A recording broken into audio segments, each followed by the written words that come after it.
آپ نے سنا ہوگا اور پورے ہاؤس کو پتہ ہے کہ رات 8 بجے کے قریب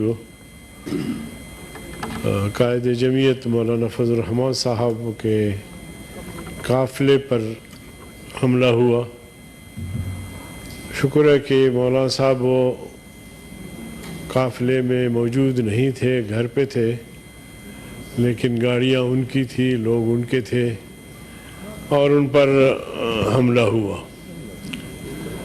اب یہ دہشت گردی اور تخریب کاری ہمارے سامنے تھی، اس لیے میں نے الیکشن کمیشن کے پاس جا کے ان سے درخواست بھی کی کہ دیکھیے ہم ان حالات میں الیکشن کر رہے ہیں، ملک میں امن نہیں ہے، آئے روز اس طرح کے واقعات ہو رہے ہوتے ہیں، خاص طور پہ خیبر پختونخوا میں اور بلوچستان کے کچھ علاقوں میں۔ تو امن الیکشن کے لیے ضروری ہے۔ اس کے ساتھ ساتھ میں نے یہ بھی بتایا ان کو کہ بلوچستان کے شمالی علاقے جات، خیبر پختونخوا کے شمالی علاقے جات جنوری فروری میں سردی کے لپیٹ میں ہوتے ہیں، تو لہٰذا اس پر سوچا جائے کہ کیا ایسا ممکن ہے۔ اس تمام تر کے باوجود اگر پھر بھی آپ بضد ہیں، ادارے بضد ہیں، عدالت بضد ہے، الیکشن سے کوئی فرار نہیں ہے، ہم انشاءاللہ بھرپور حصہ لیں گے، نئے عزم کے ساتھ، نئے جرأت کے ساتھ، اور اپنے منشور کو لے کر پبلک کے پاس جائیں گے۔ ماضی میں بھی ہم نے اس طرح کے واقعات جو ہم پر ہوئے ہیں، حملے ہوئے ہیں، ہم نے برداشت کیے ہیں۔ مولانا فضل الرحمان صاحب پہ ماضی میں 3 خودکش حملے ہوئے، گھر پہ حملے ہوئے، مجھ پر حملے ہوئے، ہمارے قائدین پر حملے ہوئے، اور درجنوں کے حساب سے جید علماء شہید کیے گئے۔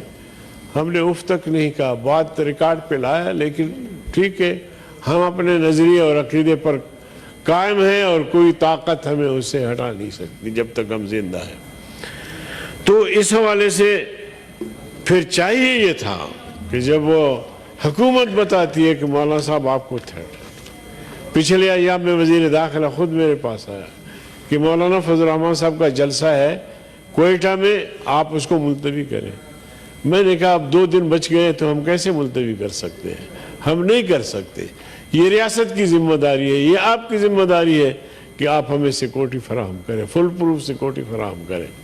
بہت سارے مولانا صاحب کی مصروفیات تھی شہر کے علاوہ بھی، وہ سارے ہم نے منسوخ کیے، صرف جلسے تک محدود رکھے۔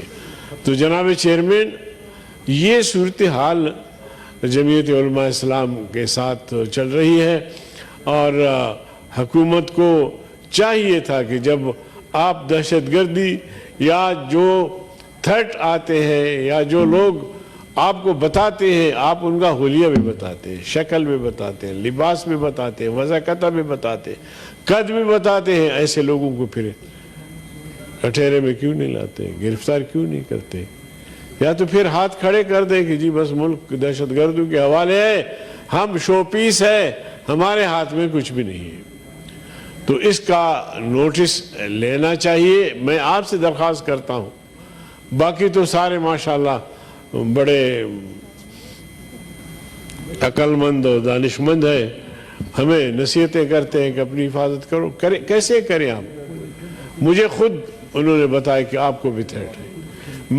آپ نے مہربانی کی، آپ نے وزیر اعظم کو خط لکھا، کیبنٹ ڈویژن کو خط لکھا، آج تک یعنی 3 مہینے گزر گئے، آج تک ان کا جواب نہیں آیا کہ ہم آپ کو بلٹ پروف گاڑی دے سکتے ہیں یا نہیں، بلکہ ایک لیٹر میں تو یہ کہا کہ جی آپ کو الاؤ نہیں ہے۔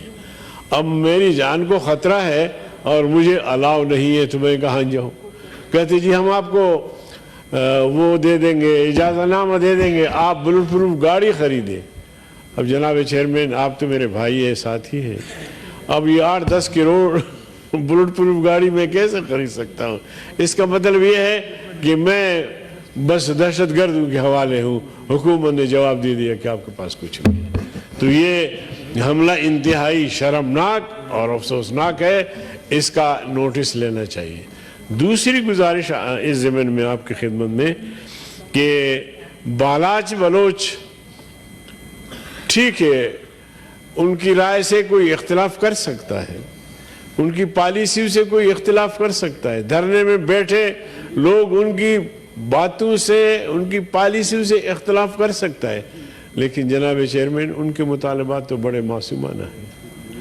وہ کہتے ہیں کہ ہمارے پیارے جو 6 سال 4 سال 10 سال سے غائب ہیں، بہت سارے ایسے نوجوان ہیں جن کی منگنیاں ہوئی، شادی اور دلہن بیٹھی ہوئی ہے، ان کا کوئی پتہ نہیں ہے۔ تو یہ جو ان کا مطالبہ ہے کہ ہمیں کوئی اطمینان دلایا جائے کہ ہمارے یہ پیارے جو اٹھا کے غائب کیے گئے ہیں وہ کب رہا ہوں گے، کب سامنے آئیں گے۔ کسی کا جرم ہے، کسی نے کسی کو قتل کیا ہے، فورسز پہ حملہ کیا ہے، بالکل اس کو عدالت میں پیش کیا جائے، اس کو جیل میں دیا جائے، اس کا ٹرائل ہونا چاہیے۔ اگر کسی موڑ پر بھی یہ ثابت ہو کہ یہ مجرم ہے، کسی قتل میں ملوث ہے، تو ہم ہاتھ کھڑے کر دیتے ہیں۔ مجرم کی کوئی سفارش نہیں کر رہا، لیکن وہ لوگ جو کسی نسبت کی بنیاد پر اٹھا کے لے گئے ہیں اور آج تک وہ غائب ہے، اور یہ خواتین بچیاں، بڑی شرمناک بات ہے جناب چیئرمین کہ جس ظلم اور جبر اور زیادتی کے ساتھ خواتین کو گھسیٹا گیا، بے پردہ کیا گیا، تھانوں میں پہنچایا گیا، جیل میں پہنچایا گیا، جناب چیئرمین یہ مطلب کیا ہے؟ یہ یعنی عمدن بلوچستان کے عوام کو بغاوت پہ اکسایا جا رہا ہے، عمدن۔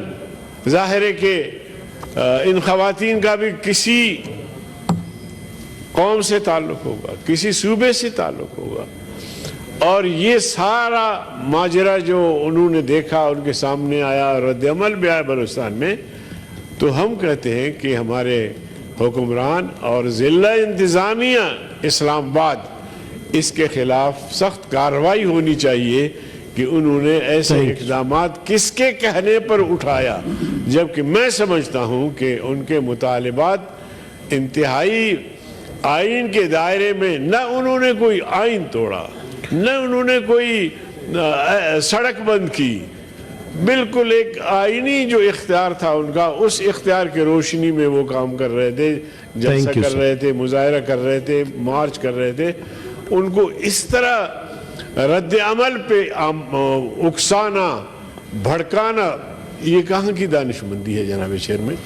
تو اس حوالے سے جیسے کہا گیا کہ بااختیار کوئی کمیٹی ہو جو ان کے مطالبات کو بغور ان کا مطالبات کا جائزہ لے، جو بھی ان کی گفتگو ہے۔ دیکھیں، جہاں تک آرمی کی بات ہے، جہاں تک سیکورٹی اداروں کی بات ہے، ان کی اپنی پالیسی ہے، جو بھی وہ کہتے ہیں ان باتوں سے ہمارا کوئی اتفاق نہیں ہے۔ ہماری بات صرف اس حد تک ہے کہ اس ظلم اور جبر کا تدارک کیسے ہو، اور ایک منفی سوچ جو بلوچستان میں پایا جاتا ہے، اس منفی سوچ کو مثبت کے دائرے میں کیسے لایا جائے، اس پر بھی کوئی محنت ہونی چاہیے، کوئی کوشش ہونی چاہیے۔ خواتین ہیں، بچے ہیں، شیرخوار بچے ہیں، گوادر سے چلے ہیں، تربت سے چلے ہیں، ہزاروں کلومیٹر یہاں پہنچے ہیں، کوئی خوشی سے نہیں ہے۔ بلوچ خواتین کا نکلنا، اس طرح مظاہرے کرنا، آپ جانتے ہیں ہماری کلچر کو، ہمارے معاشرے کو۔ بہت شکریہ۔ Thank you G.